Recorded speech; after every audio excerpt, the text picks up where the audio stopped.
अचानक मेरा नींद टूट गया। टेलीफोन का रिंग, साथ ही साथ सुना कमरे से दीवार घड़ी का साउंड। बिना आंखें खोले एक एक करके गिना, रात के 12 बज रहा।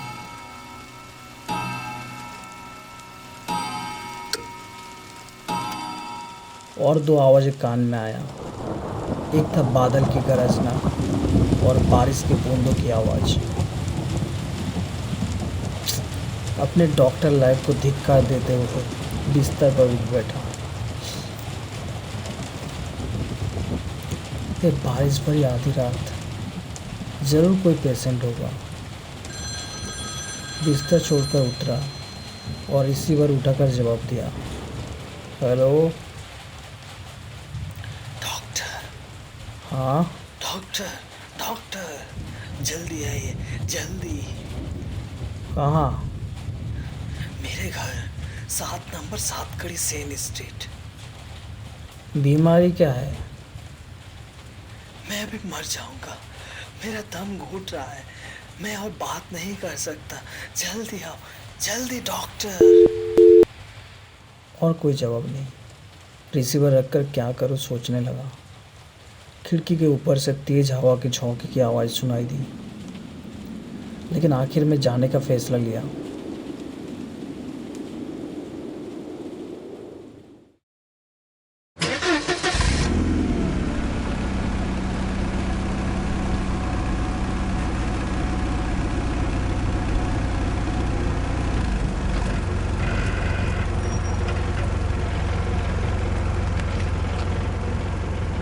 गाड़ी के अंदर से ही टॉर्च की रोशनी डालकर सातकड़ी सेन स्ट्रीट का 7 नंबर ढूंढ रहा था। आखिर में मिला। एक पुराना छोटा 2 मंजिला घर। हर खिड़की, यहाँ तक कि मेन दरवाजे तक अंदर से बंद थे। दरवाजे खिड़कियों के रोशनी से भी दिख नहीं रहा था एक भी रोशनी का रेखा। इतनी रात में ड्राइवर को नींद से नहीं जगाया था, खुद ही गाड़ी चला के आया था। मेरा बैग लेकर गाड़ी से उतरा।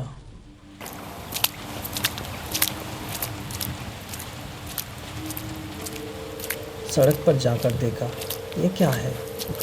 ये क्या सड़क है या कोई बहती नदी?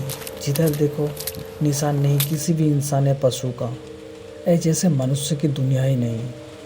केवल मनुष्य क्यों, राह चलने वाले कुत्ता, बिल्ली और रात के पंछी, चमगादड़ भी जैसे आज की दुनिया को छोड़कर कहाँ भाग गया है, कोई नहीं जानता। कितनी ठंडी हवा। ये बारिश है या रात के भूतों की आवाज़? सर्दी में कांपते कांपते 7 नंबर घर के पास जाकर मेन दरवाजे की कुंडी जोर से खड़काने लगा।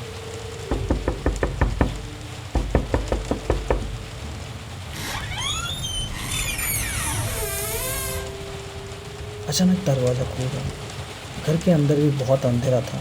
कौन दरवाज़ा खोला देखने के लिए टॉर्च इस्तेमाल किया, लेकिन कोई नज़र नहीं आया। सोचा शायद घर की कोई महिला आके दरवाज़ा खोलकर जल्दी से फिर अंदर चली गई होगी। लेकिन क्या मुसीबत है, डॉक्टर को तो बुला लिया, लेकिन घर के अंदर एक लैंप तक नहीं जलाया। कैसे लोग हैं? घर में कोई है? एक रोशनी दिखाने का इंतज़ाम कीजिए। रोशनी नहीं है, रोशनी दिखाने वाला आदमी भी नहीं है। टॉर्च जलाकर आगे आइए, राइट साइड में सीढ़ी है। दूसरे फ्लोर पर चढ़कर लेफ्ट साइड के पहले कमरे में पेशेंट को देख पाएंगे। कौन बात कर रहा है? कहाँ से बात कर रहा है? चारों तरफ टॉर्च की रोशनी से देखने लगा। सामने दिखा केवल एक रास्ता, उसके ऊपर छत, दो तरफ 2 दीवार, कहीं मनुष्य का एक साया तक नहीं। डॉक्टर डॉक्टर, निर्बोध की तरह खड़े क्यों हो? ऊपर आओ, ऊपर आओ। मेरे दिल का धड़कन तेज हो गया, लेकिन मैं डरा नहीं। अपनी कमजोरी पर खुद ही लज्जित होकर सामने की तरफ बढ़ता चला। राइट साइड की सीढ़ी से ऊपर चढ़ने लगा और चढ़ते चढ़ते हैरानी से नोटिस किया, सीढ़ी के हर स्टेप पर जमा हुआ है लगभग ½ इंच मोटा धूल। उस धूल के ऊपर एक भी पैर का निशान नहीं था, जैसे सालों से कोई भी इंसान इसका इस्तेमाल नहीं किया हो। और एक अजीब बात महसूस हुआ मुझे, जैसे मेरे चारों तरफ कोई मृत या जीवित अदृश्य अस्तित्व मंडरा रहा हो, एक ऐसी चीज़ जो समझ से परे है। ऐसा लग रहा था जैसे मेरे हर कदम को कोई देख रहा है। क्या मुझे ये अद्भुत घर छोड़कर फिर से बाहर चले जाना चाहिए? डॉक्टर, कितने मुर्दों की हड्डियों को छेड़ा है तुमने, कितनी सड़ी गली लाशें काट काट कर डॉक्टरी पास की है, फिर भी तुम्हें डर क्यों लग रहा है? मैं डर नहीं रहा, लेकिन तुम कांप रहे हो। ठंडी हवा में मुझे सर्दी लग रहा है।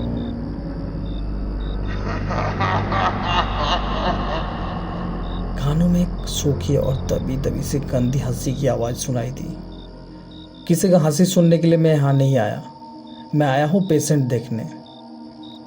उत्तम, अति उत्तम, अंदर आओ, दरवाजा खोलकर। दरवाजे पर धक्का मारा, नहीं खुला। देख नहीं रहे? दरवाजे पर बाहर से कुंडी लगा है। सच में लगा हुआ देखने के बाद कुंडी उतरकर धक्का देने पर दरवाजा खुल गया।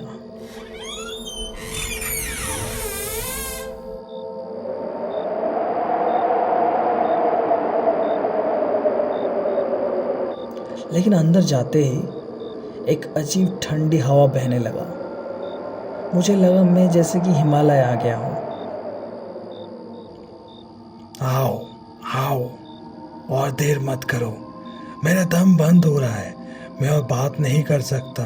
Doctor doctor. खुद को संभालते हुए मैं अंदर गया और खड़ा हो गया। अंदर बहुत अंधेरा था। नाक में सड़ी गली लाश की तेज बदबू लगी। उस बदबू को नज़रअंदाज करके जैसे ही मैं टॉर्च चलाने लगा, किसी ने कहा, टॉर्च मत चलाओ डॉक्टर, टॉर्च मत चलाओ। क्यों? डर के मारे कांप उठोगे, बेहोश होकर गिर जाओगे। क्या यहाँ कोई पागल छुप छुप कर मुझसे बात कर रहा है, या कोई मेरे साथ मजाक कर रहा है?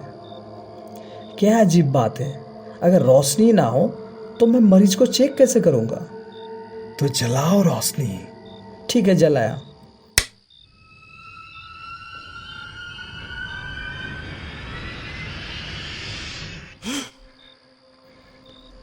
मैले चादर में लिपटे बिस्तर के ऊपर निश्चित भाव से पड़ा हुआ है एक लंबी बॉडी। देखने से लगता है एक कई दिनों का पुराना मृत शरीर है, लेकिन सड़ा या गला नहीं।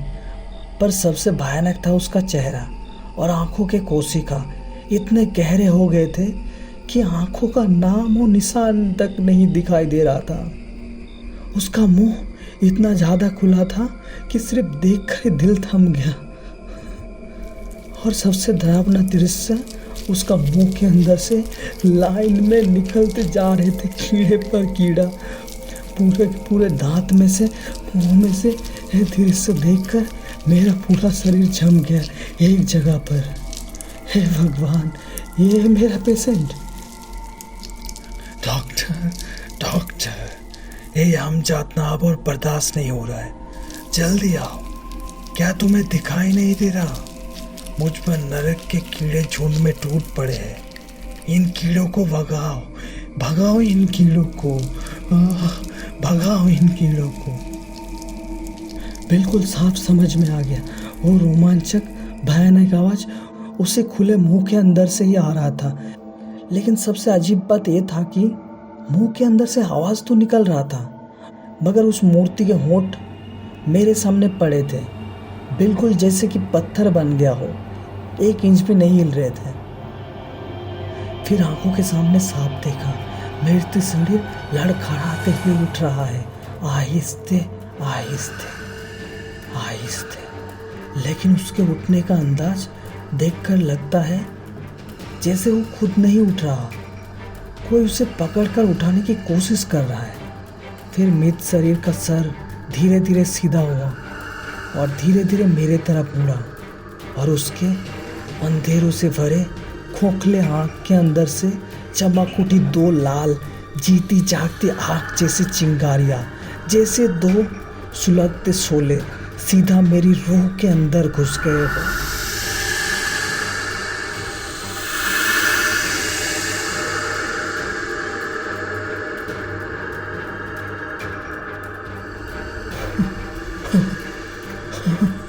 अचानक जैसे किसी बिजली के झटके ने मेरी सारी संवेदना को जगा दिया।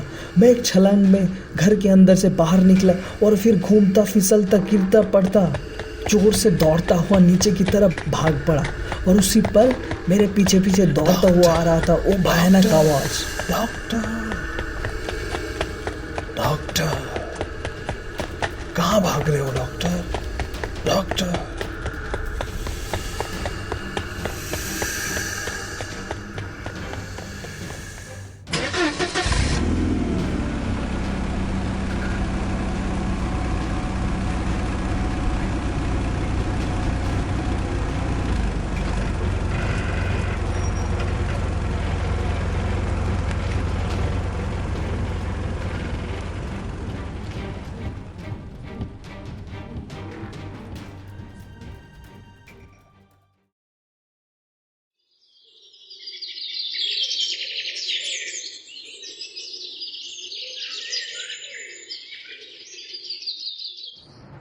तीन दिन बाद हिम्मत जोड़कर एक सुबह फिर हाजिर हुआ 7 नंबर सातकड़ी सेन स्ट्रीट। देखा घर के मेन दरवाजे पर ताला लगा है और घर की दीवार पर लटका है किराए का बोर्ड, एक घर किराए पर दिया जाएगा। डॉक्टर साहब, आप यहाँ कैसे? 3 दिन पहले इस घर में एक पेशेंट देखने आया था, लेकिन आज देख रहा हूँ दरवाजे पर ताला लगा है। डॉक्टर बाबू, आप तो गलत घर में आ गए हैं। ये घर तो 1 साल से खाली पड़ा है। इस घर की बहुत बदनामी है, कोई भी इसे किराए पर लेना नहीं चाहता। इस घर पर इससे पहले कौन रहता था? भुवनेश्वर बाबू। वो अब कहाँ है? परलोक में। इस घर में ही वो मरे थे? हाँ, दिल की बीमारी से अचानक ही उनका निधन हो गया था। उनका कोई रिश्तेदार नहीं था, इसलिए मोहल्ले के लोगों ने ही अंतिम संस्कार की व्यवस्था की थी। लेकिन परलोक में भी क्या टेलीफोन की व्यवस्था है? क्योंकि भुवनेश्वर बाबू ने उस रात के बाद भी कई बार मुझे कॉल किया था। हर शनिवार रात 12 बजे फ़ोन की घंटी बजती है और उसी डरावनी आवाज़ में सुनता हूँ, डॉक्टर, डॉक्टर, जल्दी आओ, जल्दी। भुवनेश्वर बाबू आज भी मुझे बुलाता है या नहीं पता नहीं, क्योंकि अब शनिवार रात टेलीफोन की आवाज़ से मैं जवाब नहीं देता।